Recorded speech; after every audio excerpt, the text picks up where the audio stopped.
Hello everyone, welcome back to my channel. আজকে আমি দাদা বৌদিতে যাবো, কিন্তু নতুন দাদা বৌদিতে রেস্টুরেন্টে ঢুকবো না। পুরনো যে আউটলেটটা আছে ওটায় যাবো। ওটা হচ্ছে বাস্কিন রবিন্সের একদম পাশে।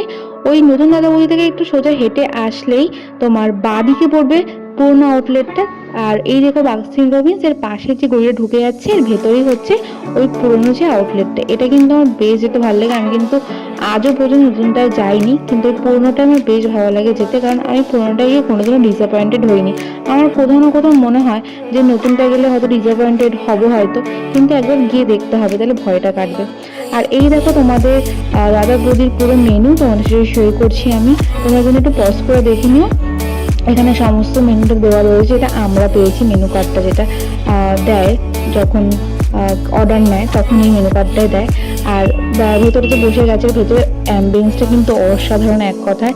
আর অনেক দিন পর দাদা বৌদিতে এসেছি, মনে তো ছিল সব খেয়ে নিই, কিন্তু ফার্স্টে আমরা নিয়েছিলাম ক্রিসপি চিলি বেবিকর্ন। এটা কিন্তু জাস্ট অসাম খেতে।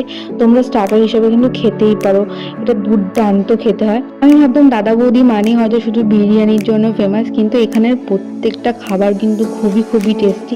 আর ক্রিসপি চিলি বেবিকর্ন আমি অনেক জায়গায় খেয়েছি, কিন্তু এতটা টেস্টি না কখনো খাইনি। খুবই সুন্দর খেতে। আর বেবিকর্নটা খুবই ভেতরে জুসি আর খুবই সফট। তোমরা ভেতরে না মানে চিকেন খাচ্ছ না বেবিকর্ন খাচ্ছ, এটাই বুঝতে পারবে না।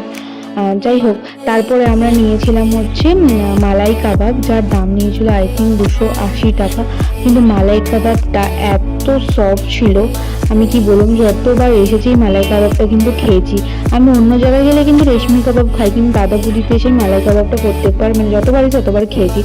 মালাই কাবাবটা সত্যি দারুণ খেতে। আর যেই একটা স্যালাড মতো করে দেয়, মেয়োনিজ টেয়োনিজ, আই থিঙ্ক মেয়োনিজ দিয়ে, খুব একটা সুইটনেস থাকে, হালকা একটু স্পাইসি থেকে হালকা একদম। আর প্রচুর ভালো খেতে হয়। আর শসা, গাজর, টমেটোর মধ্যে আবার চেরিও দেয়, জানো তো। দারুণ খেতে, মানে এক কথায় বলতে গেলে দারুণ। মানে বিরিয়ানি ছাড়াও যে এগুলো এত টেস্টি হতে পারে, দাদা বৌদিতে না আসলে তোমরা কেউই বুঝতে পারবে না। আর মাংসের সফট নিয়ে তো কোনো কথাই নেই। আর তারপর চলে এসছে গরমা গরম স্পেশাল চিকেন বিরিয়ানি, যেটার জন্য আমরা এতক্ষণ ধরে ওয়েট করছিলাম। আমার একটা বন্ধু নিয়েছিল হচ্ছে মাটন বিরিয়ানি, স্পেশাল মাটন। আমরা নিয়েছিলাম হচ্ছে স্পেশাল চিকেন, যার মধ্যে 2 পিস চিকেন ছিল, আমাদের কিন্তু 2 পিস আলুও দিয়েছিল। চিকেনের পিসটা অসম্ভব বড়, তোমরা কিন্তু একা গোটা শেষ করতে পারবে না। আর দাদা বৌদি মানে সবাই জানে মাটন বিরিয়ানি, আরে বাবা চিকেন বিরিয়ানিটাও খুব দারুণ খেতে। আমি তো মাটন খাই না, চিকেন বিরিয়ানি খেয়ে আমি তো পুরো ফিদা হয়ে গেছি যাকে বলে। আর আমি একটু আলু, একটু চিকেন আর একটু স্যালাড নিয়ে খেয়ে দেখছিলাম, জাস্ট অসাম লাগে। আর আমার এক্সপ্রেশন দেখে তোমরা বুঝতেই পারছো আমি সবসময় খাওয়ার দিকেই ফোকাস করছিলাম, আর অন্য কোনো দিকে আমার কানও যাচ্ছিলো না, চোখও যাচ্ছিলো, শুধু বিরিয়ানি।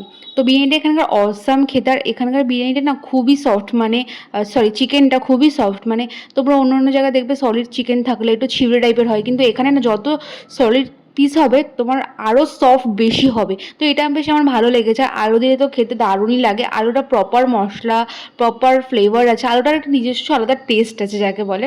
তো আমার তো এখানকার টোটাল এক্সপিরিয়েন্সটা দারুণ ছিল।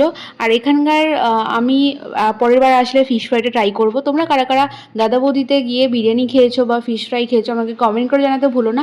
আমার এক্সপিরিয়েন্সটা তো ভালোই ছিল।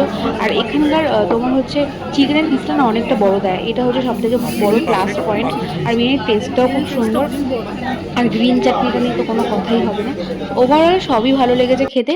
আর তারপর খাওয়া দাওয়ার পর দিয়ে দিয়েছিলো আমাদের হাত ধরা একটা পাত্র, যেখানে ছিল গরম জল আর একটা গন্ধরাজ লেবুর একটা স্লাইস ছিল, ওটা দিয়ে ভালো করে হাত ধুয়ে নিলাম। হাতটা বেশ ভালো গন্ধরাজ লেবুর গন্ধ হয়ে গেছিলো। আর তারপর নিয়ে নিয়েছিলাম ফিরনি। আগে যখন এসেছিলাম তখন ফিরনিটা একটু হোয়াইট কালারের ছিল, আগে মনে হয় কেশর দিত না, এখন কেশর পেস্তা দুটোই দেয়। এটাও কিন্তু খুব সুন্দর খেতে ছিল। আমি না খাওয়ার পরে না মুখটা মানে ওরকম ওরকম করে একটু দেখি যে কেমন টেস্টটা বোঝার চেষ্টা করি। ওভারঅল ভালোই খেতে ছিল সব কিছু। আগের ফিরনির বাটিটা একটু ছোটো ছিল, এখন একটু বড় করেছে, যেহেতু বেশি একটু দাম নিয়েছে তার জন্য বড় করেছে।